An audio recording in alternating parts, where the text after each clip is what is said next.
શ્રુતિબેન,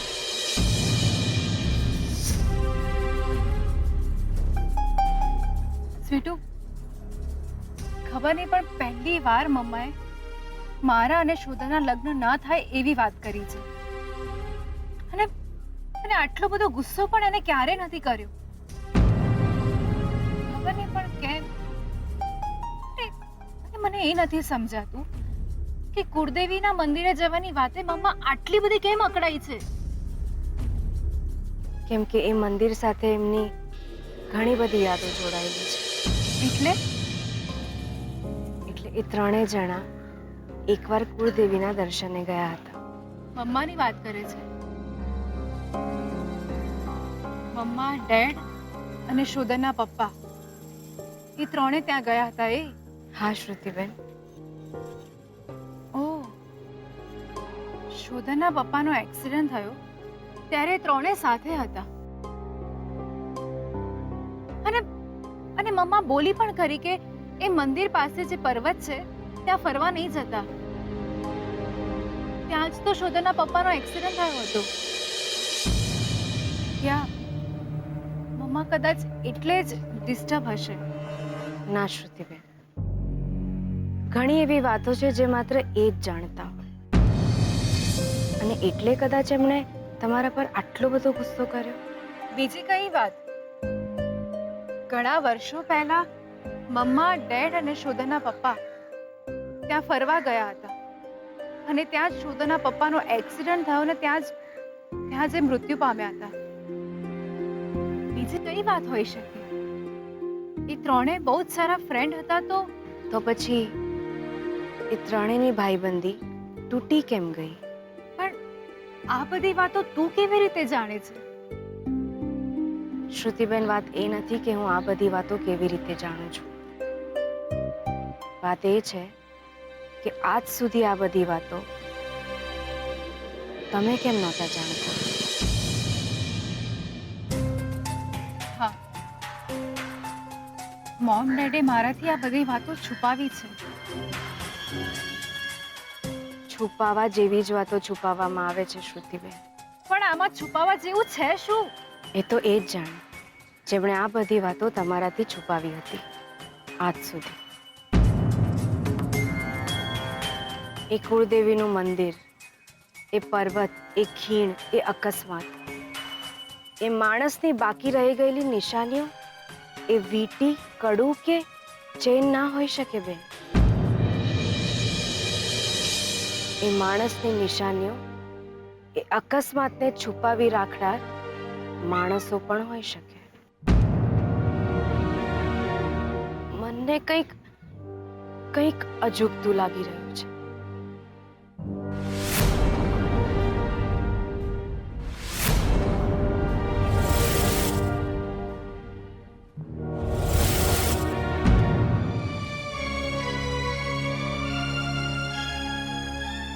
પ્રેમ જતો કર્યો છે તે.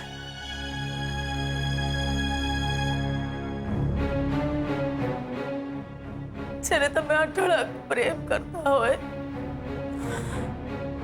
એ માણસ તમને છોડીને બીજાની સાથે જોતા રહ્યો છે તે.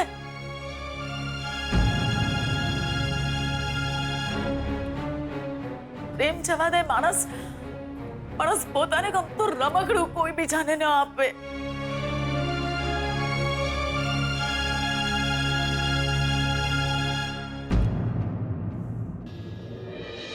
ચોરી છે વીટી, ચોરી છે મેં.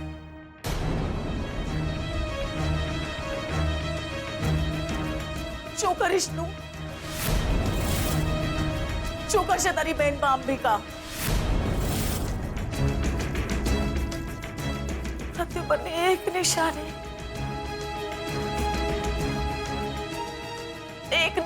મારી પાસે રહે એના માટે હું ચોરી તો શું કોઈનું ખૂન પણ કરી શકું છું.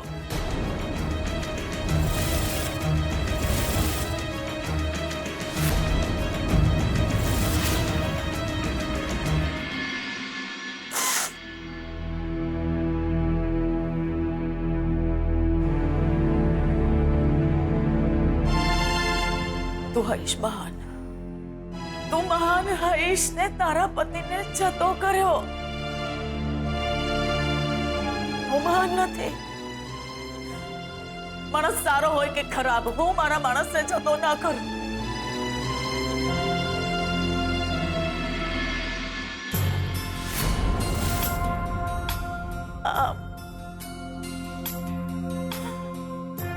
આમ ઊભી હતી હું પ્રદ્યુમનની સામે સગાઈની વીંટી પહેરવા માટે, અને નજર ઉઠાવીને જોઉં છું તો પ્રદ્યુમનના હાથમાં અંબિકાનો હાથ.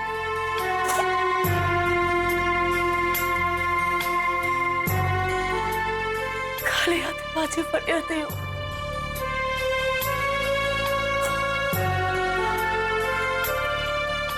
સાવ ખાલી હાથે. સોરી કલ્પના, પણ મને આ સોરી તે અંબિકાને કહ્યું હોત ને તો મને વધારે ગમત.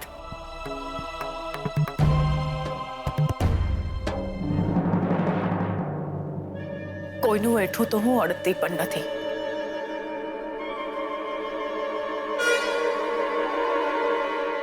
આજથી પ્રદ્યુમન તારો.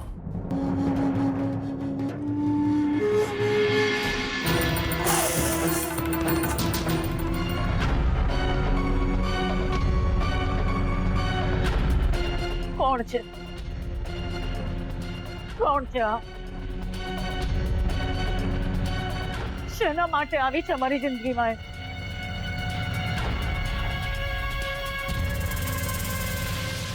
એ મને સવાલો પૂછે છે અને મારે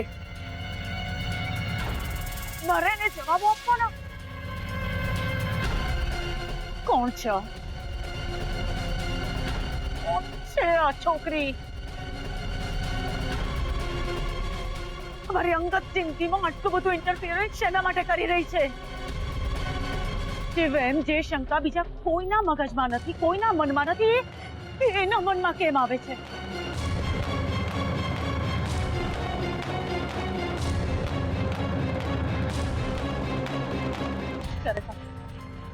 છોકરી મારા માટે બહુ મુસીબત ઉભી કરશે. ના રહેવી જોઈએ. આ છોકરીએ મારી જિંદગીમાં, આ ઘરમાં કે પછી આ શહેરમાં ના રહેવું જોઈએ.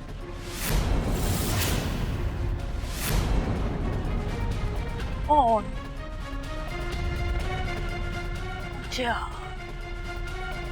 જાણવા પડશે આ છોકરીની જિંદગીના બધા જ ભેદ જાણવા પડશે મારે. જાણીશ, હું જાણીશ.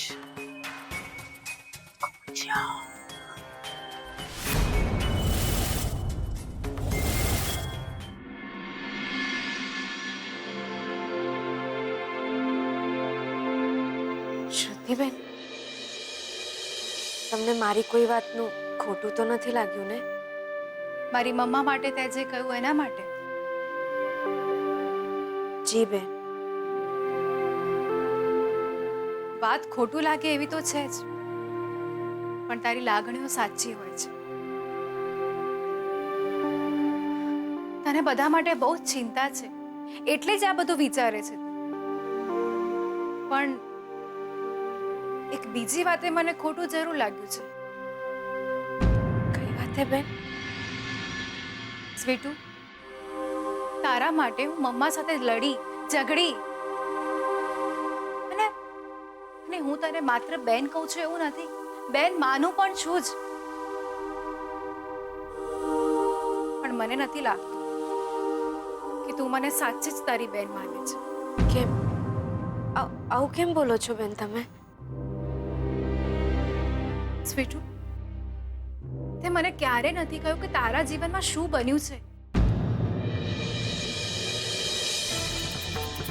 તારા લગ્ન કયા સંજોગોમાં થયા, કોની સાથે થયા, એવું તો શું બન્યું કે તું અને તારો પતિ છૂટા પડી ગયા?